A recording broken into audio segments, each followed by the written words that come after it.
Well, hello and welcome to our daily reflections from St Andrew's Church, Bebington. My name's Tim and I'm a secondary school teacher. Over the next 7 days, we're going to be thinking about our identity and who we are in God. After all, our identity is one of the burning issues that I think that we all face in our lives. I've been for a number of job interviews in my time. Teaching roles are notoriously difficult. They're really grueling as an interview day, as I'm sure many things are. But just to give you a flavour if you don't know what happens. After teaching a lesson, you have a tour around the building, and quite often the panel then decide to send some of you home, thanking you for your time. Basically no joy, no interview from the panel.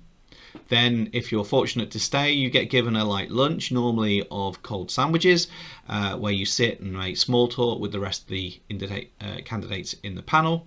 And then you're invited for your panel interview, which takes normally about 45 minutes, where you get to explain why you think that the lesson that you taught was great or not, remembering that you've never seen the pupils before that you taught, and therefore it's very hard to answer some of those questions. You then get asked a series of questions about why you want the job, why you think you'd be good for the school, and what you would do in situations you might find yourself in.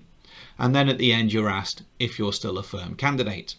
Then you're sent back to the waiting room to sit with the other candidates while they have their interviews. After a few hours of sitting in the room and making small talk with people you'll probably never see again, then one of the panel members comes in and front of the others hopefully looks at you and says, "Congratulations, you've been given the job." Now imagine what that would feel like for the chosen person, and also imagine what that would feel like for the rejected. But imagine being chosen as part of a family. Well, some of us watching may have been adopted. You may know exactly what it is that I'm talking about. But for others of us, well, maybe it's something that we haven't considered before. I don't know if any of you have ever seen the Forever Home adoption videos that are there on YouTube. If not, at the end of this, watch one, grab a tissue, because I think you might need it. They often speak of teens who have been written off, who in their whole life they've been rejected time and time again by adults. And at this time, they're adopted, they're chosen, their name is called as a full member of another family. Often they have siblings that they're joining. The family doesn't just have someone move in with them. They have another son, another daughter, another brother, another sister. Someone who has equal worth, equal status, equal ownership of everything around them.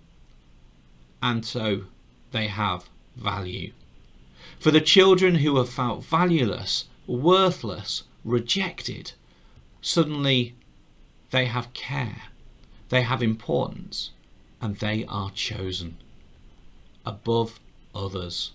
Their name has been called. And now they're part of something bigger than their own little island, which they've lived on by themselves for so long.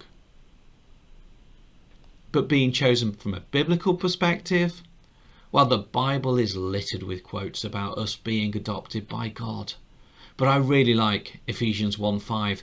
In love, he predestined us to be adopted as his children through Jesus Christ, in accordance with the pleasure and will. And elsewhere it says, "I will be a father to you, you will be my sons and my daughters, said the Lord Almighty."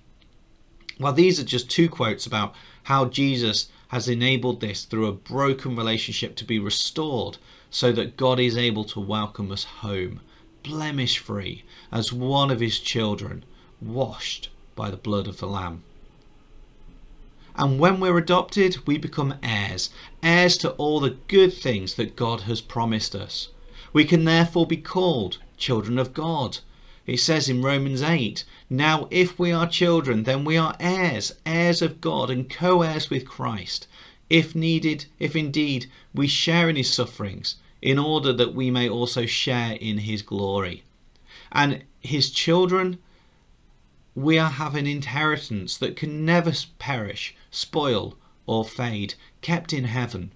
You see, what belongs to Jesus will also belong to us.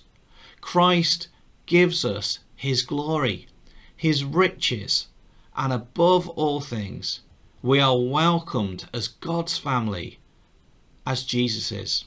We are accepted in the beloved.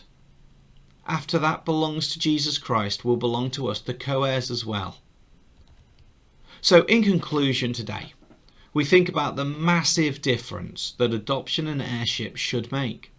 We have value. We have worth. We are chosen. And God sealed this with the death of Jesus. And because of this, God waits with his arms open, ready to receive us, his children. I pray that you have a blessed day. Thanks for your time.